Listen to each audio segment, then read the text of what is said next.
During your rehabilitation, what was the most effective treatment?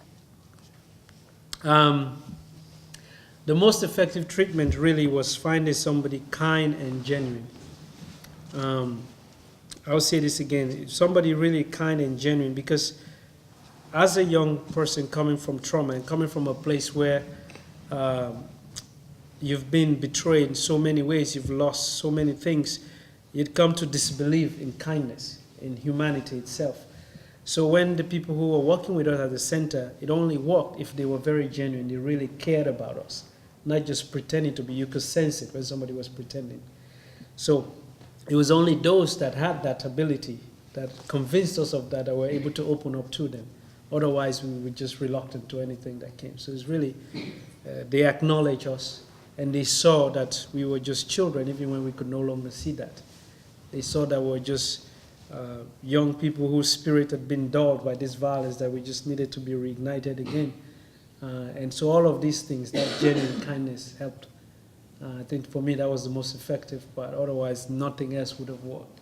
I remember when I came to the United States, the family that took me in, and I had to continue doing therapy. And I remember my mom sent me to some very fancy therapist office, like Central Park West or something. I walk into the guy's office and he said to me, "Oh, sit down, tell me about yourself." "I don't know you, why don't you tell me about yourself?" Because for me it was like I didn't feel the guy was genuine, because I was on the clock. 1 hour I had to leave, that's not how, you know what I mean? Mm-hmm. So it was like this person, I didn't feel they were invested in my life, so I left, and it never worked. But when I was at the center, the therapy was how we lived at the center. The people who were in your lives, they found out what you were interested in, and they tried to do it together with you and do things. They didn't ask questions directly, but you just experienced life with them, and slowly you told them things that, you didn't feel like you were telling them by the clock, like, well, you made progress today, Of course, I went to those just to get them out of the way. It was just like, okay. But it didn't work for me, yeah. So. What do you think the most effective treatment is for people in our society who have become violent? In the United States, well, I live in this country now, so I pay taxes, I guess, so that gives me the... I can say something about things that are unfolding. I think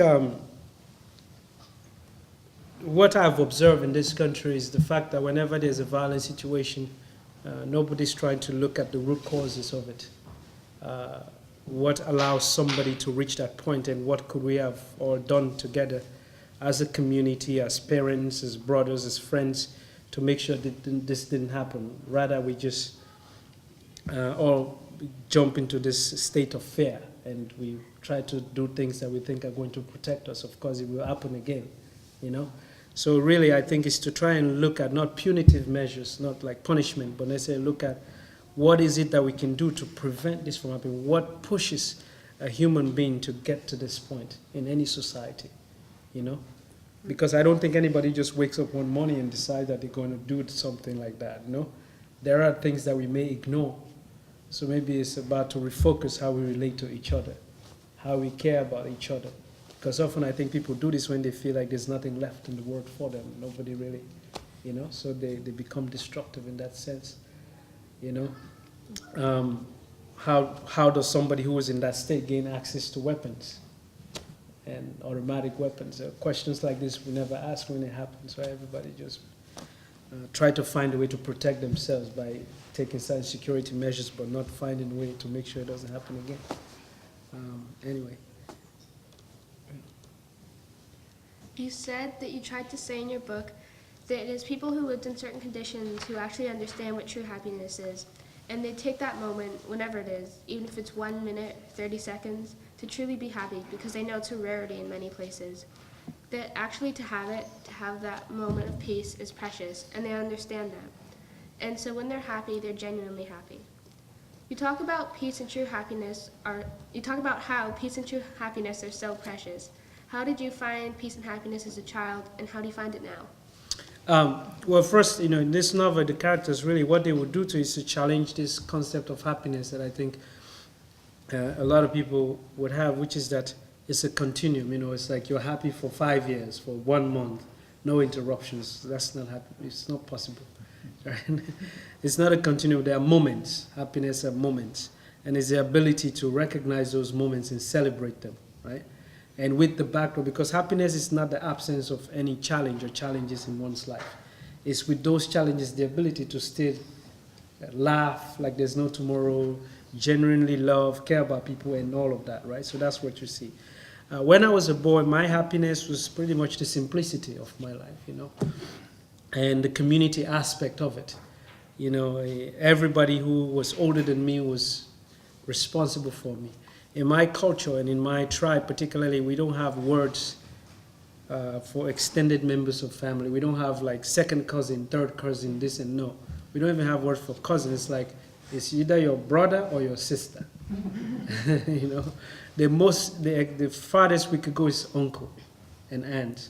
So because when you say this person is my brother or my sister, there's a new responsibility that comes with it, right?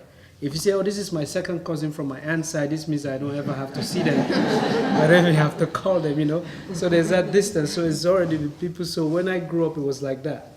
Everybody who I grew up with was my father. If I was running around, I would leave my house in the morning when I was a boy. I would go wandering all day with my friends. And on the weekends when we were in school, and then we'd just come back in the evening. Nobody would look for us. We would stop at one person's side. It could be my house, their house, and we'll eat there, and then we'll go off again. You know, so it was like everybody's was, you know, sometimes a little too much. Everybody was in everybody's business, but at the same time, you know, it was like adults cared for children, and children knew that they had to respect, you know, and the simplicity and the beauty that was there was really what.